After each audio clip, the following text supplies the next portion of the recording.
Aunque no es tan conocido como otras enfermedades oncológicas, el cáncer de riñón afecta a un número significativo de personas en todo el mundo. Este tipo de cáncer se desarrolla cuando las células de los riñones comienzan a crecer de forma anormal y descontrolada, formando tumores. Una característica del cáncer de riñón es que usualmente no presenta síntomas en sus etapas iniciales. Sin embargo, la detección temprana es clave para aumentar las posibilidades de éxito en el tratamiento. La aparición de sangre en la orina, dolor en el costado o hinchazón abdominal son algunos de los signos que pueden alertar sobre la presencia de esta enfermedad.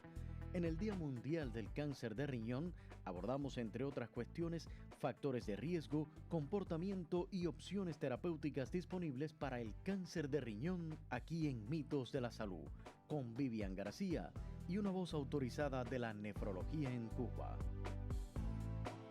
Gracias, Giancarlos, por su presentación y buenas tardes. Bienvenidos a Mitos de la Salud, el programa donde se dan la mano, mente y corazón y que convoca siempre a estar informados porque es la mejor arma para prevenir cualquier enfermedad. Prevenir, detectar a tiempo y combatir cualquier enfermedad. Esa voz autorizada para esclarecer las no pocas interrogantes que tiene ya prevista nuestro programa sobre el cáncer renal es la del doctor Moisés Martínez Castro, especialista en urología del Centro Oncológico en la provincia Holguín, del Centro Oncológico Territorial, y que agradezco muchísimo que haya aceptado nuestra invitación y que extienda su jornada laboral, su amplia jornada laboral para compartir con nosotros. Bienvenido, doctor, y gracias por estar con nosotros. Para servirle, muchas gracias. Doctor Moisés, se impone conocer qué es exactamente el cáncer renal y qué tan común es. Bueno, los tumores renales son unas enfermedades oncológicas que ocurren en una estructura del riñón, porque el riñón tiene una estructura que es maciza y tiene otra estructura que es hueca. Entonces, en esa estructura maciza se forman un sinnúmero de tumores que con los más frecuentes son los tumores conocidos como los tumores de células claras, que se forman en una estructura que hay dentro de la nefrona, que es la estructura que logra filtrar la sangre para crear el orine.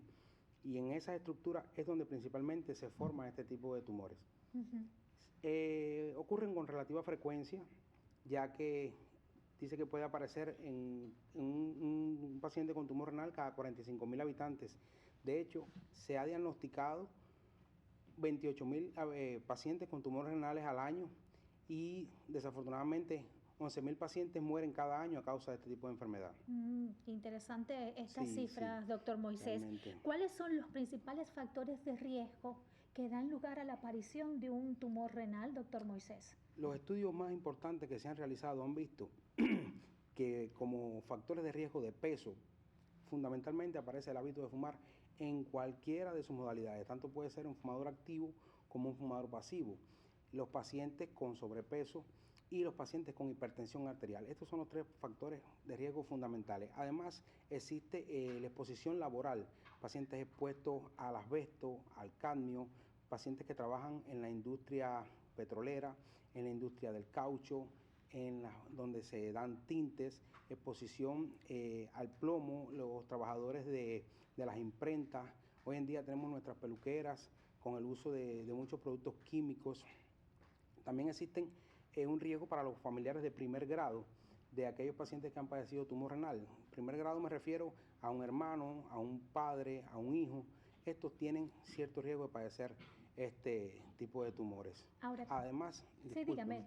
Existe en las enfermedades renales en estadio terminal y las enfermedades poliquísticas del adulto, es decir, riñones que se llenan de muchos quistes, pueden también tener un alto riesgo de padecer enfermedades tumorales del riñón. Qué interesante, pero cuando yo le escuchaba pensaba en los estilos de vida, doctor, cómo precisamente el estilo de vida de las personas hoy por hoy, cuando vivimos con tanto estrés, con tanto trajín, pues puede modificar, puede también predisponer a la aparición de esta enfermedad. Sí, luego de la revolución industrial se demostró que aparecieron con mayor frecuencia los tumores renales y actualmente se ha estabilizado el número de pacientes que aparecen cada año. Se ha visto que incluso pacientes que viven en sociedades orientales, los asiáticos, tienen menos predisposición o tienen menos frecuencia de aparición de este tipo de enfermedades, y cuando se mudan hacia países desarrollados, incluso hacia los Estados Unidos, aparecen con más frecuencia este tipo de enfermedades. Las dietas occidentales, que es como se les denomina, pacientes que consumen carnes procesadas, refrescos gaseados, el uso de sales de nitro, las grasas saturadas, que no consuman frutas y vegetales, que no consuman alimentos ricos en fibra. Este grupo de pacientes tiene una predisposición a padecer este tipo de tumores. ¿Hay algún grupo poblacional, doctor Moisés, más susceptible a desarrollar el cáncer de riñón entonces? Sí, está demostrado que los hombres tienen mayor riesgo de padecer tumores renales que las mujeres. Las personas de color, como conocemos los afrodescendientes, las edades comprendidas de los 40 a los 60 años, son pacientes que tienen altas posibilidades de padecer de este tipo de tumores, lo que no significa que anteriormente no puedan aparecer, ya que tenemos pacientes incluso en la tercera década de la vida padeciendo tumores renales que han sido tratados y otros están pendientes por tratarse por parte de nosotros. Existe además un grupo de riesgo que es hereditario, pacientes con la enfermedad de von Hippel-Lindau, que es una enfermedad que puede producir tumores renales, y existe el carcinoma renal papilar familiar, que también es un grupo de pacientes que pueden predisponerse a padecer este tipo de tumores, que incluso hasta pueden aparecer bilateral en ambos riñones.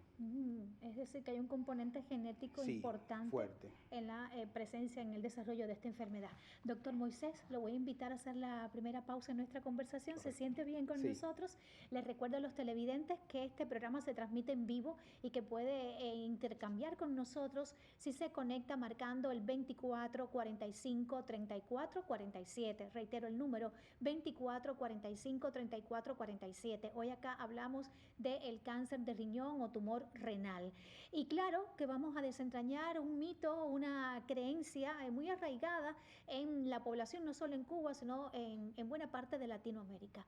La aparición o el desarrollo de un tumor renal está provocado también por la poca ingesta de agua, por beber poca agua.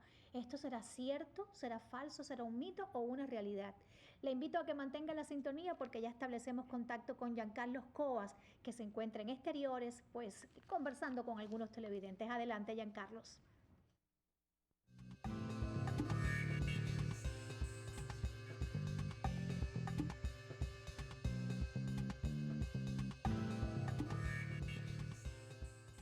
El saludo para ustedes en el estudio, también para nuestros amigos televidentes. Ya nos encontramos en exteriores para saber qué conocen las personas sobre el tema de la tarde relacionado con el cáncer de riñón. Acompáñennos. ¿Sabe cuáles son los síntomas del cáncer de riñón? No, negativo. No conozco. Puedes orinar la sangre, mucho dolor en los riñones, puedes tener una cistitis, que es el ardor al orinar. Dificultades al orinar, dolores en la parte de atrás de la espalda. Normalmente se ven en las personas la pérdida de peso, el decaimiento, ¿no es? Un cambio brusco en toda su fisonomía física. Adelgacé, falta de apetito tenía, porque fue del interior donde me sacaron. ¿Sabe cómo se detecta? ¿Qué pruebas hacen generalmente? Bueno, la prueba debe ser básica, lo fundamental un ultrasonido, a partir de ahí la tomografía o la resonancia. Por análisis de orina. La mejor prueba es ir al médico. Cuando usted se siente cualquier síntoma, usted tiene que ir al médico urgente. ¿Cree que la aparición del cáncer de riñón se relaciona con la poca ingesta de agua? No, el agua hace falta. Yo tomo más de 3 litros de agua al día, porque así usted puede orinar. Hay que tomar mucha agua, porque bueno, si no se le hacen los cálculos del riñón y ya por ahí se puede empezar a complicar. Puede que sí. Agua potable, no cualquier agua potable. Fundamentalmente debe ser una de las causas o el uso de aguas contaminadas u otras bebidas como las alcohólicas, que los forzan a trabajar inadecuadamente. Hay quienes consumen mucho limón, muchos bicarbonatos y estos tipos de líquidos que son muy dañinos al riñón, las aguas duras. ¿Algún remedio natural que conozca para tratar ese tipo de cáncer de riñón o algo? No, yo no conozco nada de eso. El más natural de todo sería el tomar abundante agua para que el riñón recupere su funcionalidad en cualquier circunstancia, siempre y cuando no haya una insuficiencia renal. Estas son las opiniones que hemos encontrado en la tarde de hoy. Si quiere conocer un poco más sobre este tema, no se separe de la sintonía. Ahora devuelvo la señal a los estudios centrales. Continúe con Mitos de la Salud, el programa donde se dan la mano, mente y corazón.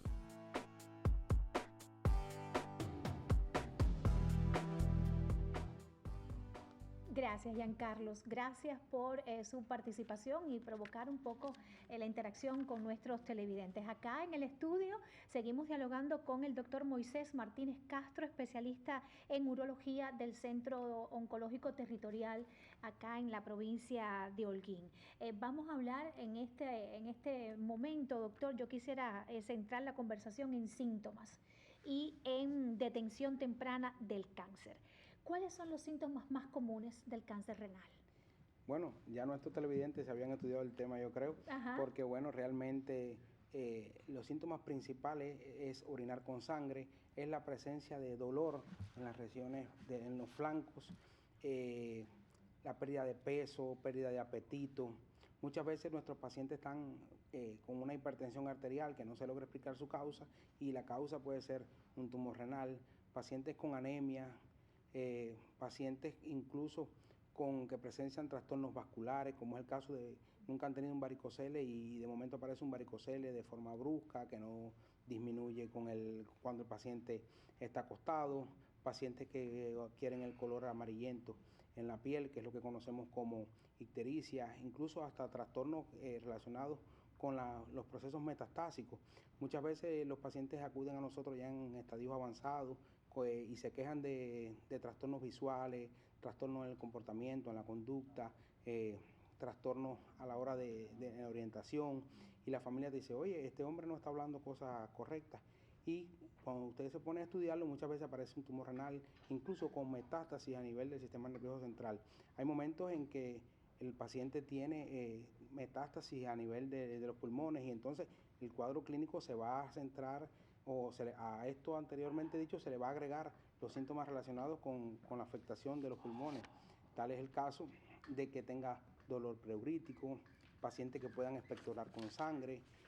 Cuando hay afectación de los huesos, a veces los pacientes se quejan de muchos dolores óseos, fracturas patológicas, que no es más que pacientes que sufren fracturas sin ni siquiera haber tenido un golpe. Claro, un traumatismo. Correcto. Incluso pueden afectar hasta el riñón contralateral. Una amplia variedad de signos y síntomas, doctor, que a veces pueden confundir. Hay quien se queja de un dolor en esta zona de la espalda, por ejemplo, puede asociar con que es la columna, y sí, son los riñones. No, incluso hasta afectación de la columna por una enfermedad renal tumoral. ¿Qué pasa? Que el tumor renal se ha estudiado desde hace muchos años, y anteriormente, antes de la aparición de estudios para la detección temprana de esta enfermedad, los cuadros clínicos de estos pacientes aparecían muy floridos, y se ha visto casos donde se han descrito hasta metástasis en la encía. Un paciente con una lesión en la encía se estudia y dice, oye, pero esto viene del riñón, ¿cómo va a ser eso? Pues sí, ¿qué pasa? Que el aporte de sangre al riñón es muy rico. La arteria renal es muy pequeña, pero por ahí pasa 1 litro de sangre por minuto. Entonces, como mismo llega, sale, y pueden ir transportándose células tumorales alrededor de todo el organismo y ir creando consecuencias en cada aparato o sistema del organismo. ¿Cómo no? Ahora, doctor, de todos esos síntomas que usted nos ha mencionado, ¿cuál considera que es el que nos debe poner inmediatamente en alerta? En alerta siempre, en cualquier enfermedad, no tiene que ser solamente de la vía urinaria, es la presencia de sangre. Y en el caso de orinas con sangre, esta sería el principal síntoma que te debiera poner en alerta. Existe una triada que es clásica. Nosotros le decimos triada cuando hay grupos de síntomas que son de una enfermedad. Y en este caso es una triada que incluso es patognomónica del tumor renal. Patognomónica es que es propio de este tipo de tumor, que es el caso de orinar con sangre, de tener dolor en el flanco. Incluso el paciente viene y dice, médico, yo me toco y me siento una masa. Entonces, la orina con sangre, el dolor en el flanco y esa masa palpable, desafortunadamente cuando aparecen ya son síntomas tardíos, pero es patognomónico del tumor renal. Interesante. Ahora, ¿cómo se diagnostica? Usted habló de esa triada importante. Me imagino que el método clínico, como le dicen ustedes los médicos, sí, es importante, pero algunos televidentes también referían de métodos diagnósticos como ultrasonido, tomografía, resonancia, bueno, en fin, ¿cómo usted diagnostica un tumor renal? Porque hay veces que no sale en una tomografía. Miren, realmente el diagnóstico de cualquier enfermedad está encaminada en varios pilares que tenemos en la medicina, que lo primero es interrogar al paciente y descartar la presencia o no de los factores de riesgo que hablamos hace un momento, descartar la presencia de que el paciente esté orinando con sangre, de que el paciente haya perdido peso, de que el paciente esté asténico, incluso que tenga ictericia, descartar todas estas cosas que el paciente te refiere, porque ahí eso es lo que nosotros logramos explorar con el interrogatorio del paciente. Ya cuando logramos examinar al paciente, bueno, sería lo más importante ver que no exista una masa palpable en la región del flanco, que esa palpación no sea dolorosa, y dentro de los estudios complementarios se impone el uso del ultrasonido, que es un estudio muy asequible, muy fácil de llegar y que es muy específico y muy sensible para la vía urinaria. Cuando tenemos un paciente con tumores renales, por muy pequeños que sean, el ultrasonido es capaz de detectarlo. Realmente no se concibe una enfermedad oncológica sin el uso de una tomografía, de una resonancia magnética nuclear. Pero además, para el estudio de tumor renal se puede hacer la gammagrafía renal, gammagrafía ósea, buscando afectaciones óseas en otros lugares. Se pueden hacer las biopsias renales cuando existen dudas si los tumores son malignos o benignos, porque hay tumores renales que son benignos. Entonces, podemos hacer todo este tipo de estudios, incluso hasta angiografías de la vena renal y de la vena cava. Para diagnosticar. Para hacer diagnósticos más certeros. Que vienen a corroborar, o sea, como que usted me acaba de decir, Sí, para hacer un diagnóstico, a complementar ya ese examen clínico que usted ha hecho referencia, esa triada, en el caso del tumor renal, sí. Y estos exámenes vienen a complementar, a corroborar en este caso la duda que tiene usted como médico. Ahora, doctor, ¿con qué frecuencia? Hablábamos hace un momento de factores de riesgo importantes, incluso llamaba la atención no solo de los televidentes, sino también del equipo acá en el estudio, ese importante componente hereditario, genético, esa predisposición a la que usted hacía referencia. ¿Con qué frecuencia se recomienda realizar pruebas en el caso de que existan estos antecedentes, de que existan estos factores de riesgo? Desafortunadamente, para el estudio del tumor renal, nosotros no contamos con pruebas para hacer un diagnóstico precoz, como es el caso del cáncer de próstata, que nos podemos hacer un PSA, en el caso de los tumores ginecológicos, que las mujeres se hacen la citología. Desafortunadamente, para el tumor renal no contamos con eso. Pero los grupos de riesgo, es decir, estos pacientes que hemos hablado que tienen una mayor predisposición de padecer un tumor renal, sí podrían hacerse un parcial de orina en búsqueda de sangre en el orina, al menos una vez por año, un ultrasonido abdominal al menos una vez por año, y esto nos va a ayudar a que el diagnóstico sea precoz, que al final eso es una herramienta que va a ayudar mucho al cirujano y al oncólogo a la hora de tratar cualquier tipo de tumores, es decir, el tratamiento de tumores en estadios iniciales. 2445-3447. Ese es el canal telefónico que lo conecta con Mitos de la Salud. Estamos en vivo y recuerde que este es el programa donde se dan la mano mente y corazón.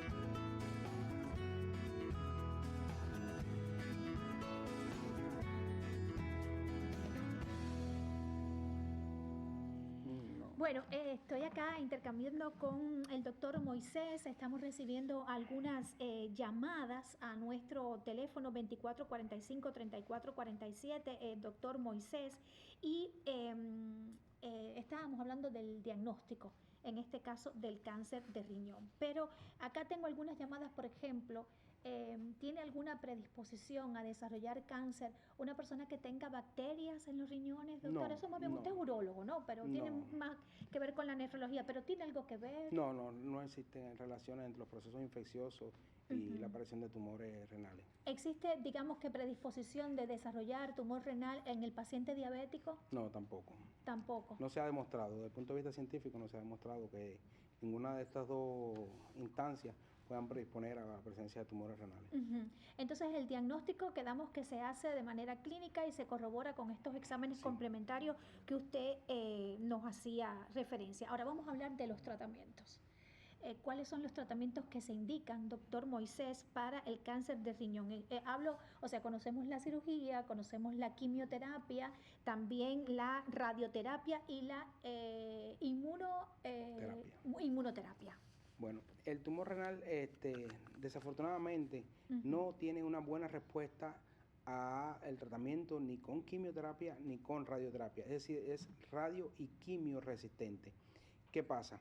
Si el principal tratamiento que tenemos para el tumor renal es el tratamiento quirúrgico, que fundamentalmente el objetivo del tratamiento va a ser eliminar el tumor, que en dependencia del tamaño de este tumor y de las características del paciente podemos definir si vamos a quitar solamente una parte del riñón o si vamos a extirpar completamente el riñón. Existe otro tipo de tratamiento, como es el caso de las embolizaciones arteriales, que ocurre fundamentalmente o se realizan fundamentalmente a pacientes que no se pueden operar y que tienen tumoraciones muy grandes, y por métodos invasivos, que en nuestro centro no lo hacemos, pero sí en centros terciarios de aquí de Cuba se hacen, que es obstruir el aporte sanguíneo a ese tumor y, como pudiéramos decir vulgarmente, lo matamos de hambre. Claro. Existen tratamientos que no tenemos a nuestro alcance, que es la crioterapia, que no es más que congelar esa zona del tumor con unos resultados muy buenos, y además tenemos pacientes que no le vamos a hacer tratamiento, que los vamos a vigilar.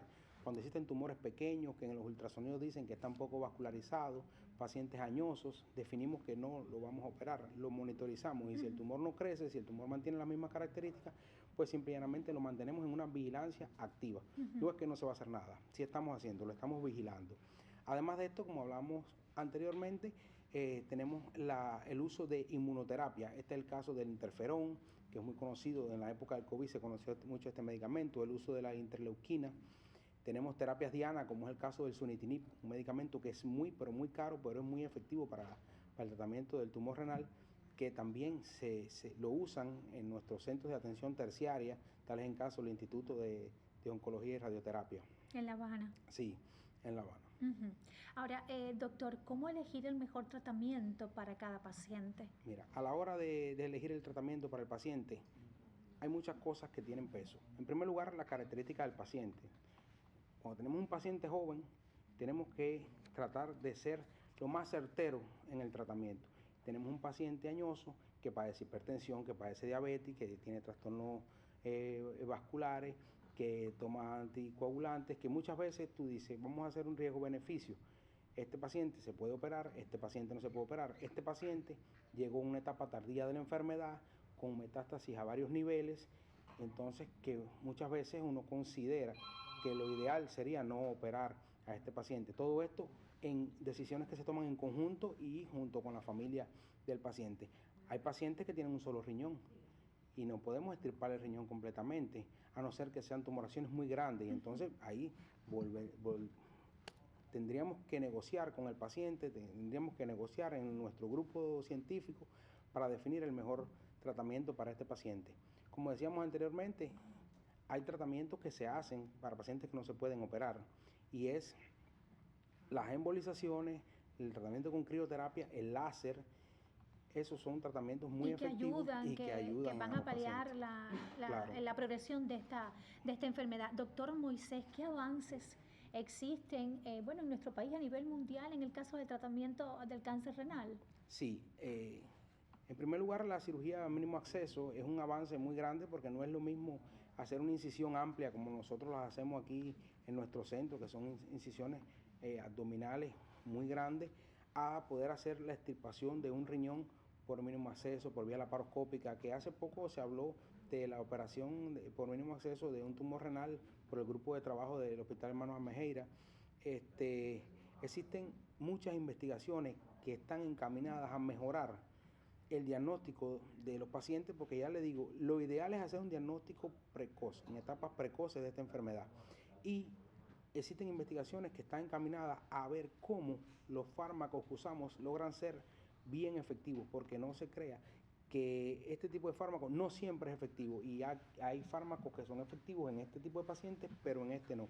Y entonces la comunidad científica está uniendo estos fármacos, uniéndolos con el otro, y haciendo tratamientos y estudios para buscar el fármaco ideal para cada tipo de paciente. Como más personalizado, pudiéramos decir, doctor, un tratamiento... Sí. Porque lo que puede hacer bien para uno quizás no resulte para otro paciente. Incluso son tratamientos muy fuertes, y se está buscando opciones, porque hay pacientes, se ha visto que hay pacientes que se ponen el interferón y no le produce prácticamente reacciones adversas, pero pacientes que se ponen interferón y acaban con ello, como podríamos decir vulgarmente. Además, se están haciendo investigaciones en cuanto a tratamiento antes y después de la cirugía.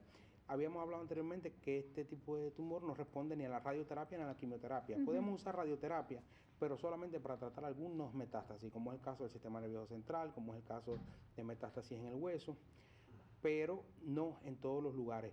Y entonces estamos hablando de terapias que conocemos como terapias neoadyuvantes y adyuvantes, es decir, antes de la cirugía y después de la cirugía. El objetivo es que si los tumores son grandes, disminuyan un poco, que no aparezcan metástasis y que de luego, una vez operado, que no aparezcan recidivas tumorales. Doctor, quizás la pregunta, no sé, pueda parecer un poco, no sé, la voy a hacer de todas maneras. Estoy pensando en la calidad de vida de nuestros pacientes. ¿Qué se puede hacer o qué se hace para mejorar la calidad de vida? Yo sé que hay escaseces de recursos, por eso insistimos tanto desde Mitos de la Salud en la prevención, en la orientación, porque pues, si no vamos a tener recursos para resolverlo, tenemos que evitar enfermarnos o que aparezcan este tipo de enfermedad. Pero, ¿qué se hace desde su consulta, desde su servicio, para mejorar la calidad de vida de estos pacientes, doctor Moisés? Mira, Holguín es una provincia dichosa, si lo pudiéramos decir así, porque contamos con un centro oncológico, y un centro oncológico que está debidamente organizado. Nuestros grupos de trabajo son grupos de trabajo que tienen múltiples especialidades. Contamos con todos los grupos de trabajo de oncología tienen el grupo de los oncólogos clínicos que se especializan cada cual en su aparato y sistema. En nuestro caso son los que se dedican a la parte de las vías urinarias, al sistema reproductor masculino. Tenemos el grupo de cirujanos, que en nuestro caso somos los urólogos, tenemos radiólogos, especialistas en anatomía patológica, psicólogos, incluso radioterapeutas. Es decir, tenemos un equipo multidisciplinario que a la hora de tomar una decisión siempre va a ser la ideal para este paciente. Consideramos que nuestros pacientes tienen que tener conocimiento pleno de su enfermedad y de sus tratamientos. Y eso hace que los pacientes sean uno más del grupo y participen con nosotros de este tipo de tratamiento. Lo discutimos, llámame a tu familia, no, están allá afuera, pásalo, vamos a conversar todo el mundo, vamos a hacer esto otro. Y entonces los pacientes nosotros nos vamos ganando la confianza de nuestros pacientes. Otra de las cosas que nosotros logramos es tratar de reincorporar a estos pacientes con enfermedades oncológicas a la comunidad. ¿Qué pasa? Para nadie es un secreto que el cáncer no se acaba cuando se opera. Estos pacientes tienen un seguimiento, pero estos pacientes tienen una etapa que es una etapa de peligro, que hay que seguirlo estrechamente. Nosotros lo seguimos cada 3 meses y internacionalmente está dispuesto así, cada 3 meses, con este examen, con el otro examen. Y esa es la forma de nosotros vigilar al paciente y vigilar que si aparece una recidiva, cogerla a tiempo. Muchas veces nuestros pacientes nos han pedido, oye, no me jubile, yo me siento bien, quiero trabajar, y nosotros le damos la oportunidad de hacer una jubilación temporal, un tiempo sin trabajar y después reincorporarse a la sociedad. Y cada cual en un centro de trabajo que le sea cómodo. Bueno, ya está el colectivo de la revista informativa en primer plano. Le pido un segundito a Raúl Rodríguez, por favor, para desentrañar el mito que nos ha unido en la tarde de hoy. Y bueno, por supuesto, agradecer las llamadas. No pude darle seguimiento a todas las llamadas recibidas. Muchísimas gracias. Pero doctor, ¿tiene que ver la ingesta de agua, la cantidad de agua que bebemos con la aparición o no del cáncer de riñón? No, realmente no tiene que ver la cantidad de agua que usted consume con la aparición de este tipo de tumores. No así con otras enfermedades del riñón que también son muy importantes, tal es el caso de las enfermedades infecciosas, de las enfermedades litiásicas o la aparición de piedras, como se conoce vulgarmente en la calle. Ha sido un privilegio contar con su presencia. Espero que cuando abordemos temas relacionados con la urología, acá en Mitos de la Salud, pues podamos contar con su autorizada voz, doctor Moisés. Muchas gracias. Gracias a usted por estar con nosotros y nos estaremos encontrando dentro de 7 días. Buenas tardes. Próximamente este espacio continuará desentrañando otros mitos de la salud. Encuéntrenos cada jueves por Telecristal a las 4:30 de la tarde. Mitos de la Salud, el programa donde se dan la mano mente y corazón.